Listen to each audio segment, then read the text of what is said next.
Now, Nigeria has listed its April 2024 savings bond worth 4.21 billion naira on the Nigerian Exchange.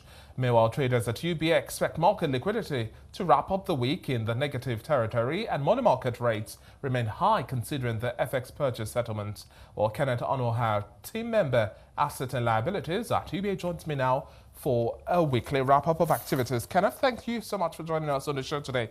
This week has been a mixed bag of events so far. We had inflation numbers come through, and then we've had a couple of market movements as well. Now, let's talk about the high points for you and how activities are narrowing down to today as we see liquidity levels trend in the negative territory. However, some people say, well, FAC inflows are definitely coming in, so that's no big issue here. All right, thank you so much for having me, David.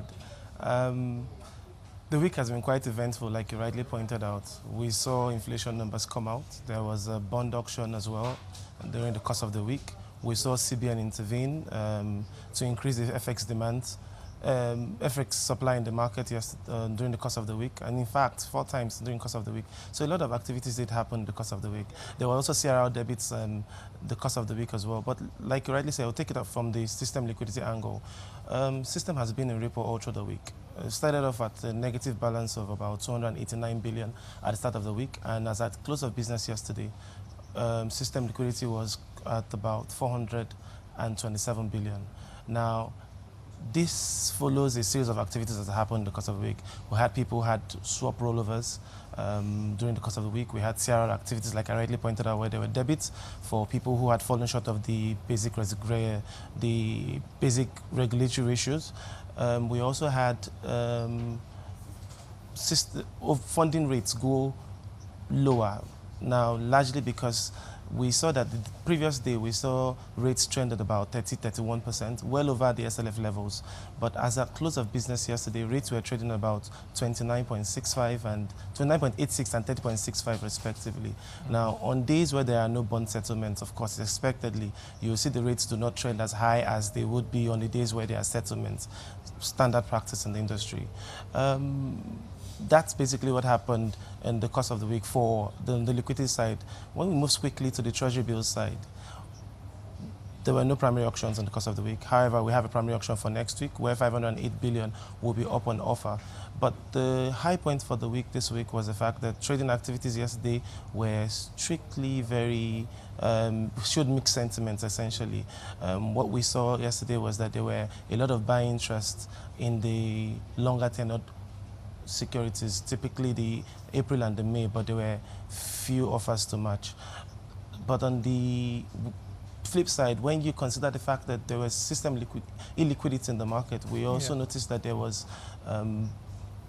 buy interest. The people were willing to actually sell, rather. There was sell interest in the medium-term instruments where the July's, the August and November securities were strictly being put up on offer. But then there was a wide bid and ask spread, and that of course led to the very little trade being executed there. But at the end of the day, we saw that the April 2025 bid showed the most activity in terms of what was sold in the course of the market, in the course of the day rather.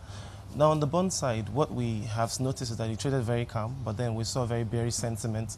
Sell interest we're seeing more on the 2031s, 2033s, and 2034 respectively. Remember, the 2033 was the newly introduced bond at the last bond auction that's printed at about 19.89. Yeah. There was a bond auction, like I said, at the course of the week.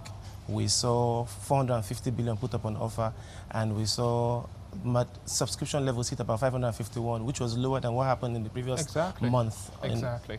But, Kenneth, now, if I'm important here, let's also talk about the appetite here and how investors are taking on this news of the federal government listing the 4.2 billion naira savings bond on the Nigerian Exchange as well. Now, we were having an earlier conversation looking at the equities market and the sell pressures we've seen so far. But how are investors taking this news? Generally, these are interesting times. It would interest you to know that the savings bond for the month of April had the rates were obviously higher than what has ever been printed in the course of the year. It printed at about 17.0 12.05 and then 18.05 respectively.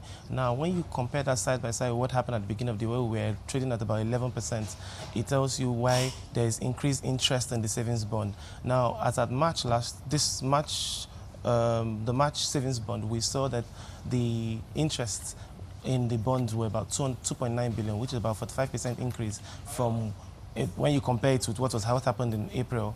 So clearly, these are interesting times, actually. Interesting times indeed. Now, talking about how interesting the market is at this point in time, it's also countdown to Monday.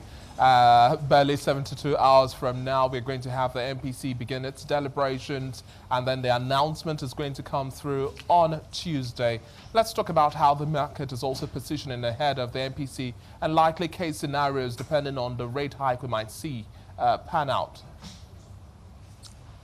Inflation, like you did point out, came out at 33.69. Now, month on month, when you compare that to the previous month, you find out that the increase was just about 49 basis points. Expectedly, remember that the CBN governor had promised that the MPC stance would be to take inflation-targeted policies. So we expect that the 295th MPC, which is supposed to hold on the 20th and 21st, we would see the CBN react to the inflation changes. Worst case scenario, the general sentiment is that they will maintain rates as it is, or at the worst case scenario, we will see a slight increase in the MPR. Well, Kenneth, we'll leave the conversation here for now. Thanks a lot for the time on the show today. So that is Kenneth Onuoha, team member, Asset and Liabilities at UBA.